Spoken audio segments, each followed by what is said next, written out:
श्री संजीव कुमार शिव कुमार सिंह मंटू भैया, श्री ओम प्रकाश मंडल, श्री विजय कुशवाहा जिला महामंत्री, श्री अमरन सिंह, डॉक्टर प्रीति शेखर, श्री राजेश सिंह, श्री कत्तू सिंह। रमेश सभा में मौजूद मेरे सभी सम्मानित बहनों एवं भाइयों, शायद इस स्थान पर किसी सार्वजनिक सभा को संबोधित करने के लिए पहली बार मैं आया हूं। फिर भी आप लोगों ने बहुत ही गर्मजोशी के साथ स्वागत किया है। लेकिन भारत की परंपरा है और शिष्टाचार का तकाजा है, स्वागत, अभिनंदन और सलाम दुआ कभी एक तरफा नहीं होना चाहिए। इसलिए मैं भी अपनी तरफ से शीश झुकाकर आप सभी बहनों भाइयों का हार्दिक अभिनंदन करता हूँ, आप सभी का स्वागत करता हूँ। भाइयों, केवल यही अपील करना है, क्योंकि समय बहुत कम है, क्या आपका एक को भारत के भाग्य को बनाने, मेरे बहनों भाइयों ये मत भूलिएगा। प्रचंड गर्मी है, गर्मी के बावजूद देश को यदि बनाना है तो आपका वोट निश्चित रूप से उस दिन मतदान केंद्र पर पड़ना चाहिए। यह मैं आप सबसे अपील करना चाहता हूं। लंबे समय तक कांग्रेस की हुकूमत आपने देखी है, यहां पर आपने लंबे समय तक आरजेडी की हुकूमत देखी है। बहनों भाइयों, इनकी सारी शक्ति इसी में खर्च हो जाती है, कैसे गांव देहात इनको पिछड़ा बनाकर रखा जाए। जब जब इनकी हुकूमत रही है, प्रदेश अब देश की जनता को इन लोगों ने धोखा दिया है। जो सपना बाबा साहब भीमराव अंबेडकर ने देखा था, कर्पूरी ठाकुर जी ने देखा था, ज्योति फूले जी ने देखा था, उसको सचमुच यदि कोई पूरा कर रहा है तो महात्मा गांधी के सपने को भी कोई पूरा कर रहा है तो आज के भारत के प्रधानमंत्री नरेंद्र मोदी जी ही पूरा कर रहे हैं। कांग्रेस के लोग हिंदू मुसलमान यानी धर्म के आधार पर समाज को बांटकर वो अपनी सरकार बनाना चाहते हैं। बहनों भाइयों, राजनीति केवल सरकार बनाने के लिए नहीं की जानी चाहिए, राजनीति की जानी चाहिए तो देश बनाने के लिए राजनीति की जानी चाहिए। मैं उन मित्रों को बतलाना चाहता हूं, हमारी सरकार ने किसी के साथ कोई भेदभाव नहीं किया, चाहे हिंदू हो, मुसलमान हो, ईसाई हो, बौद्ध हो। पक्का मकान यदि मिला है तो सभी धर्मावलंबियों को मिला है। नल से जल की यदि व्यवस्था उसके घर में हुई है तो सभी धर्मावलंबियों के लिए हुई है। बिजली मिली है, अथवा फ्री राशन, मुफ्त में राशन मिल रहा है। क्या मोदी जी ने धर्म के आधार पर विचार करके किस धर्म के मानने वालों को राशन दिया जाना चाहिए और किस धर्म के मानने वालों को नहीं दिया जाना चाहिए, क्या इस आधार पर कोई फैसला लिया है? प्रधानमंत्री किसान सम्मान निधि हम 6,000 रुपया दे रहे हैं, क्या हम यह विचार करके दे रहे हैं? धर्म के आधार पर कोई विभाजन है? बहनों भाइयों, बिहार को इन लोगों ने बर्बाद किया है और विशेष रूप से कांग्रेस और आरजेडी ने बिहार को बर्बाद किया है। सारे भारत में ही नहीं बल्कि दुनिया के दूसरों देशों में यह चर्चा इस बात की रहती है कि वहां जंगल राज है, भ्रष्टाचार है। यहां के मुख्यमंत्रियों को, मंत्रियों को जेल की हवा खानी पड़ी है। क्या यह काम भारतीय जनता पार्टी ने किया? कांग्रेस की सरकार रहते हुए आप जेल गए थे और आपने ऐसी हालत बना दी है कि आप फिर से लालटेन के युग में इस बिहार को ले जाना चाहते हैं। आज यह मोबाइल और लैपटॉप का युग है, आप कहां ले जाना चाहते हैं इस देश को? लेकिन मैं मानता हूं जनता ने ठान लिया है, इस बार बिहार की जनता किसी के साथ रहेगी तो मोदी जी और नीतीश जी के साथ रहेगी। यह फैसला यहां की जनता ने कर लिया है। बहनों भाइयों, आरजेडी के लोग कहते हैं हमारी लालटेन जल रही है और जलती रहेगी। मैं मानता हूं कि बहनों भाइयों, इनकी लालटेन जल नहीं रही है, अब तेल समाप्त हो गया है, अब वो भभकना शुरू कर दी है, भभक रही है, यानी उसके बुझने का समय आ गया है। मैं बिहार की जनता को यह कहकर जाना चाहता हूं, वादे तो बार बार किया, करोड़ों की संख्या में नौकरी देंगे, चरवाहा मॉडल की इन्होंने बात की थी। आज विज्ञान और तकनीक के युग में भारत ही नहीं दुनिया तेजी से आगे बढ़ रही है। और आप बराबर यहां पर चरवाहा मॉडल की बात करते हैं। सारा देश इस समय में घूम रहा हूं मेरे बहनों भाइयों। मैं तमिलनाडु में भी था, केरल में भी था, आंध्रा में भी था। मैंने देखा है कि अब कांग्रेस की हालत ऐसी हो गई है कि कांग्रेस न 3 में है न 13 में। और बिहार की जनता को मैं जानता हूं, यहां के नौजवानों के अंदर प्रतिभा है, योग्यता है, क्षमता है। और इतना ही नहीं, भारत की सीमाओं पर शौर्य और पराक्रम का परिचय भी देने की आवश्यकता होती है कि बिहार के लोगों ने अपने शौर्य और पराक्रम का परिचय दिया। भारत का रक्षा मंत्री होने के नाते मैं कह सकता हूं, मैं वह दिन 17 जून 2020 को भूल नहीं सकता।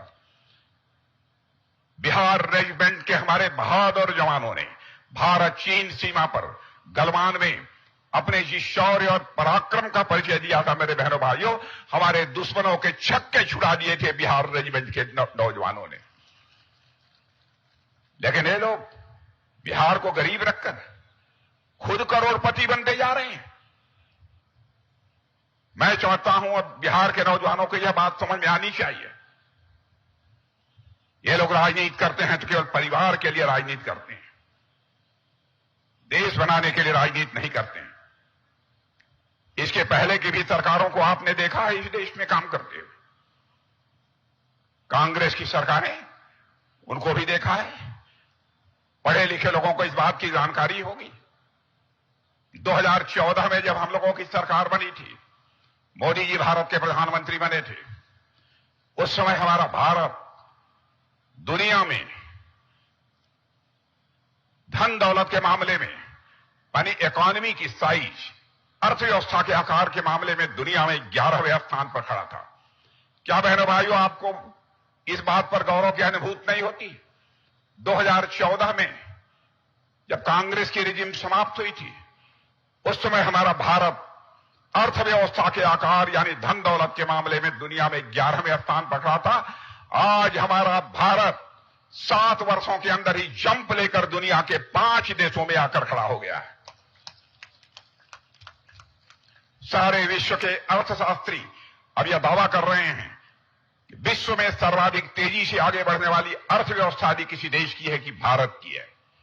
और भारत यदि ऐसे ही आगे बढ़ता रहा तो 2027 आने के पहले हमारा भारत, मेरे बहनों, दुनिया की टॉप 3 कंट्रीज में आकर खड़ा हो जाएगा। लालटेन युग, चरवाहा युग का समय चला गया। यह कोई छोटी बात नहीं है। पहले भारत के बारे में सारी दुनिया में धारणा बनी हुई थी, भारत कमजोर भारत है। मेरे बहनों भाइयों, भारत अब कमजोर भारत नहीं रहा है, भारत अब दुनिया का ताकतवर देश बन गया है। हम किसी को आंख दिखाते नहीं, लेकिन यदि किसी ने आंख दिखाया तो उसका जवाब देने की भी हम कुवत रखते हैं। ऐसा भारत बन गया है। हम जो कहते हैं वह करते हैं। मैं तो प्रेस के दोस्तों से कहना चाहता हूं, हमारे इलेक्शन मैनिफेस्टो को उठाकर देख लीजिए। जो भी हमारा वादा रहा है, जो भी हमारे कमिटमेंट्स रहे हैं, हर कमिटमेंट को पूरा किया है। हम 1951 से 1951 से कहते चले आ रहे हैं, हमारी सरकार बन जाएगी। जम्मू कश्मीर, जिसे धारा 370 के अंतर्गत विशेषाधिकार प्राप्त है, हम उसे चुटकी बजाकर समाप्त करेंगे। और आपने देखा, करके दिखा दिया। आज जम्मू कश्मीर का वही दर्जा है जो हिंदुस्तान के अन्य राज्यों का दर्जा है। कहां चले गए आतंकवादी? कांग्रेस की हुकूमत में बराबर किसी न किसी राज्य में आतंकवाद की वारदातें होती थी। कहां चले गए आतंकवादी? हुकूमत चाहिए। हमारे प्रधानमंत्री का कलेजा बहनों भाइयों, कि हमारे प्रधानमंत्री का सीना 56 इंच का सीना है बहनों भाइयों, इन लोगों जैसा 10 इंच का नहीं है। भारत तेजी के साथ आगे बढ़ रहा है। हम लोगों ने कहा था ना, जिस दिन सरकार बन जाएगी केंद्र में, अयोध्या की धरती पर भव्य राम का मंदिर बनने से हमें दुनिया की कोई ताकत रोक नहीं पाएगी।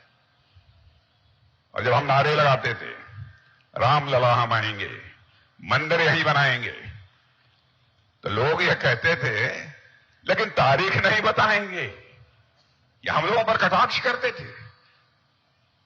बहनों भाइयों, उसका भी जवाब मिल गया। अयोध्या की धरती पर भव्य राम का मंदिर बन गया। बहनों भाइयों, रामलला की 22 जनवरी को प्राण प्रतिष्ठा हो गई। और आज मैं कहना चाहता हूं, रामलला अपनी झोपड़ी से निकलकर अपने महल में प्रवेश कर चुके हैं। भारत में राम राज्य का आगाज होकर रहेगा। भारत में राम राज्य का आगाज होकर रहेगा।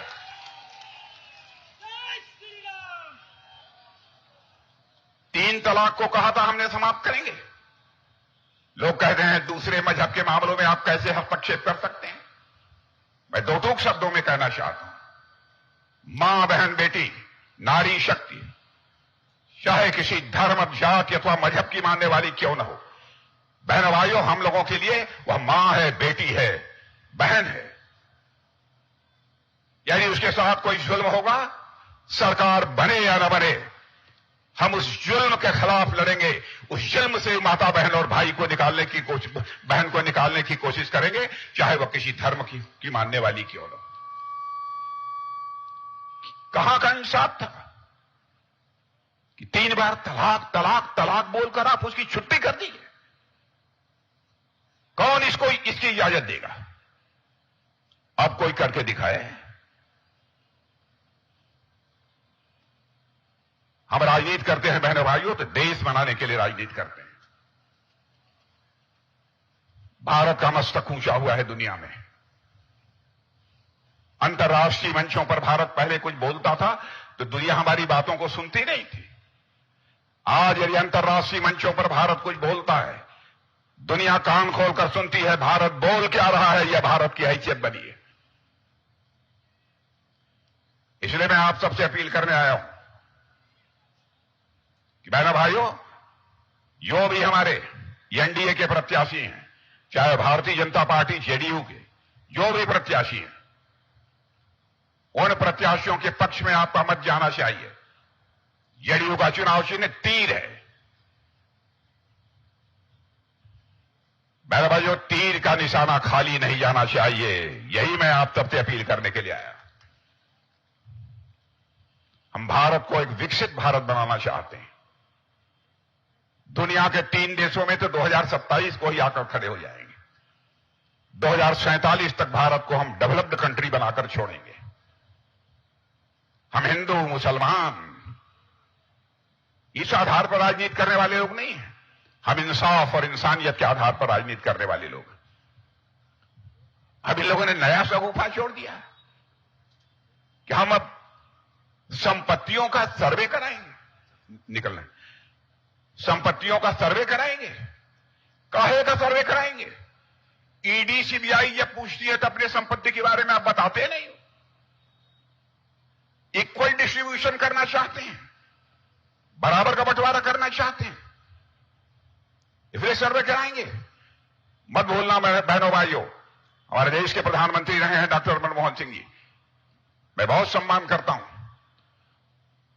उन्होंने कहा था एक समय 2006 में कि इस देश की संपत्ति पर, इस देश की चीजों पर पहला अधिकार यदि किसी का है तो इस देश के माइनॉरिटीज का है, अल्पसंख्यकों का है, विशेष रूप से मुस्लिम्स का है। कहां का इंसाफ है? मैं मानता हूं कि इस देश के में पहला अधिकार यदि किसी का है तो पहला अधिकार देश के गरीबों का है। उनके उत्थान के बारे में सोचा जाना चाहिए, उनके विकास के बारे में सोचा जाना चाहिए। आप देश के टुकड़े टुकड़े करना चाहते हैं। बहनों भाइयों, चाहे जो कोई कुछ भी करे, इस काम को हम लोग किसी भी सूरत में नहीं करने देंगे। अब देखिए, आपकी आंखों में धूल झोंकते हैं। आपकी आंखों में धूल क्या झोंक रहे हैं? सूरत में, गुजरात में हमारा भारतीय जनता पार्टी का कैंडिडेट निर्विरोध चुनाव जीत गया। और यह कहते हैं लोकतंत्र के लिए बहुत बड़ा खतरा पैदा हो गया। बहनों भाइयों, आप उठाकर देख लीजिएगा, मोबाइल पर सारी सूचनाएं आपको मिलेंगी। और मेरी बात गलत हो तो मुझे कंडम करना, मेरी निंदा करना। जीवन में यदि राजनीति की है तो जनता की आंखों में धूल झोंक कर नहीं, जनता की आंखों में आग डालकर मैंने राजनीति की है। जनता की आंखों में आंख डालकर राजनीति की है। इन लोगों ने किया क्या है? कांग्रेस के समय भी कई बार निर्विरोध सांसद चुने गए। उत्तर प्रदेश में तो 2012 में ही समाजवादी पार्टी की कैंडिडेट डिंपल यादव निर्विरोध जीती थी। अब बिना आधार के सूरत में हमारा कैंडिडेट यदि निर्विरोध जीत गया तो आप हंगामा खड़ा कर रहे हैं। बहनों भाइयों, आपकी आंखों में धूल झोंक कर यह सरकार बनाना चाहते हैं। देश को बचा लीजिए, यही कहने के लिए आया हूं। देश आगे बढ़ रहा है, आगे बढ़ने की इसकी गति धीमी नहीं पड़नी चाहिए। यही आप सबसे अपील करने आया हूं। यदि मैं भाषण समाप्त नहीं करूंगा तो मेरा उड़न खटोला उड़ नहीं पाएगा, इसलिए मुझे जाना पड़ेगा। इसलिए अजय कुमार मंडल को तीर चुनाव चिन्ह है, उसका बटन दबाइए, भारी मतों से विजय दिलाइए। आप सबको बहुत बहुत धन्यवाद।